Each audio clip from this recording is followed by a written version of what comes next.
Are you in your flooring selection process, but you are going crazy with the little details? Is it too light, too dark, too much character, or is it too busy in your space? Well, today I'm going to answer those lingering questions so you can choose the best floor for a well-balanced space.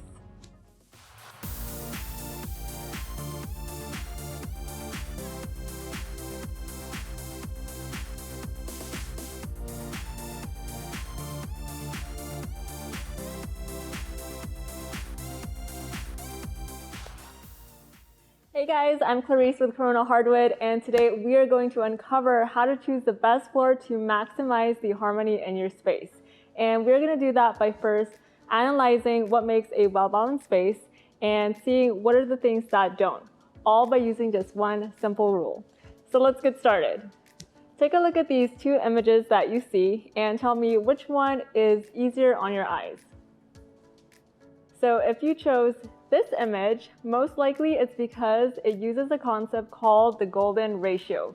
The golden ratio is a mathematical ratio that is repeatedly seen in nature, and so it's believed to have an aesthetic that is very pleasing to the eyes. But how can we possibly replicate what we see in nature into how we design our homes? Well, for interior design, this concept is simplified into the 60-30-10 rule, where you can apply this to color, pattern, and texture by dividing them into approximates of a 60% dominant, 30% secondary, and a 10% accents grouping. And this concept has been used by designers to create color balance and harmony and proportion in spaces that you might not even know it's already being used in. Okay, so now let's go back to the original image that we were looking at. Analyzing the space, you have the 60% going to your whites, which is on your walls, which is the biggest space that you see. You also see this in your doors and the pendant lights. And then you have the 30% secondary going to your browns on your floors, the dining tables, and then also the ceiling beams.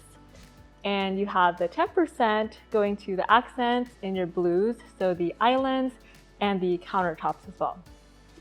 So remember, these are just visual approximates, so you could definitely, break up your 10% if you want to include other colors in that. For example, in this space, it has little doses of black. But going back to the original color scheme, you can further that by taking a color group, for example, the secondary group, which is the browns, and it's broken up to 60%, which is in your lightest shade, going to your floors, the 30% going to a darker shade, which is on the dining table and the ceiling beams. And then you have the 10%, which is in an even darker shade, which you could see on the legs of your bar stool. So changing the progression of the shades and varying that helps to create a flow within the space and ties everything together. Shopping for a new floor and don't know where to start? Find out why thousands of customers nationwide have chosen to purchase their floors from Pomona Hardwood. We have a wide selection of luxury vinyl plank, laminate, and hardwood flooring, and with all the color and style options you could choose from. Our team of experts is standing by, ready to help you find a solution to all your flooring needs. Click the link in our description to visit our website where you can compare samples, order samples, and if you have any other questions or need any assistance, give us a call or stop by our showroom. You'll be glad you did. Now, what about the image that didn't work, and what exactly about it makes it look so chaotic to look at? Okay, so let's analyze the space. In here, you see the colors yellow, purple, and white taking up about the same visual weight, and a small percentage going to other colors. But because majority of the colors are taking up about the same visual space, each section is competing for the other to grab your attention first, and your eyes bounce throughout the room because it doesn't know where to look first. So let's look at another example that's a little bit better, but here you still see a very big contrast between the darks from the bed and the wardrobe and everything else in the room being a very light shade. So this is okay if you are trying to make them stand out on the room in purpose, but if not and you want to make a smoother transition, then you can bridge the gap by introducing a medium shade, and you could do this by either going darker with your floors, or if you really love your floor choice, then you could alter something else in the space. For example, bringing in a medium shade with your furniture instead. Now let's see if we can answer your other common flooring questions using the 60-30-10 rule. The most common question that I get is this going to be too much character in my space? Is this wood too much or too busy? Okay, so I can understand that. So if you are looking at a floor that has a lot of color variation or is just a high variation, high contrast material, then we're going to consider your floor as a pattern in your space. And to balance pattern in a space instead of color, we are going to use the 60-30-10 in terms of scale instead, with also each one being less intricate than the other. So here are some examples where you could see that.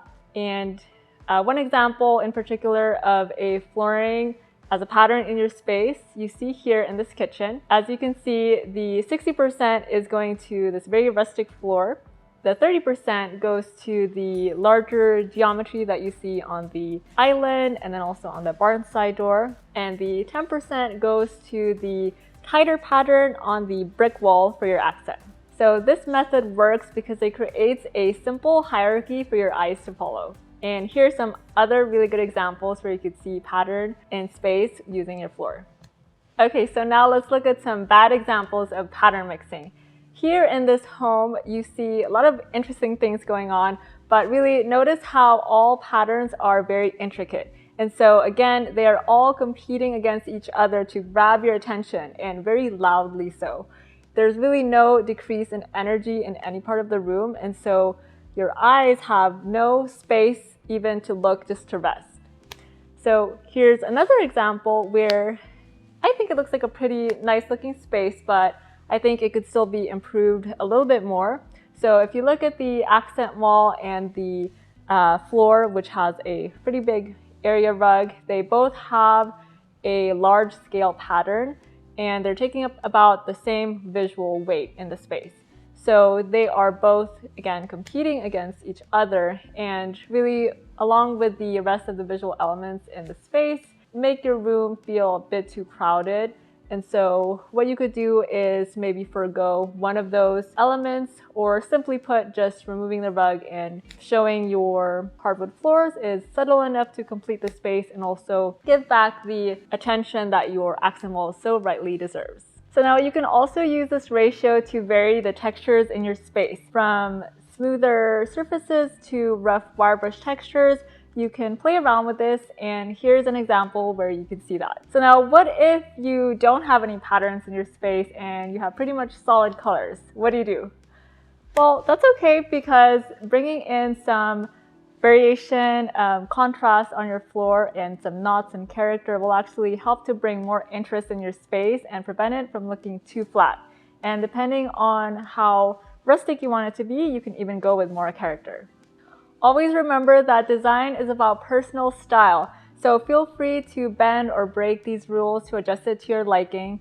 And if you have a style that is more eclectic, then you probably want to play outside of the 60-30-10 to get that more creative and interest-sparking look. Overall, you want to look at your floors relative to what is it going to be a part of. And with the 60-30-10 rule, you can create harmony in your space by balancing your colors, patterns, and textures. Really, at the end of the day, having a guideline to fall back on and knowing exactly how far you are moving away from a baseline keeps you intentional with what you're doing. Each home is so different and your design style is unique too, so please come visit our showroom or give us a call, and we're going to be so happy to help you make this process so much easier for you. Thank you guys so much for watching. We'll see you soon.